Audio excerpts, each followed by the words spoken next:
Masih dari Kabupaten Maluku Tenggara, 135 personil aparat gabungan amankan pleno hasil rekapitulasi suara di Maluku Tenggara.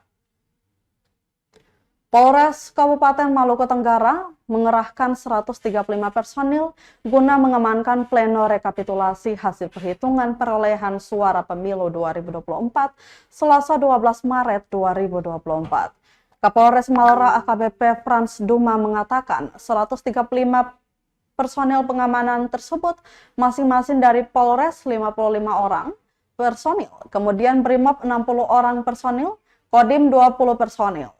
Dijelaskan pengamanan dilakukan dengan membatasi akses masuk ke lantai 2 Hotel Aurelia Kimson, Kelurahan Ohijang Wadek. Pantauan Tribunamon.com hingga pukul 13.43 waktu Indonesia Timur, 2 tenda digelar di depan pendekatan jalan menuju Hotel Aurelia Kimson, sementara tampak satu mobil pick-up menurunkan belasan massa yang langsung menepi ke ruas jalan samping pos polisi Ohijang Wadek. Aktivitas jalan ke Kota Tual nampak lumpuh total, blokade jalan hingga kini belum dibuka oleh masyarakat setempat.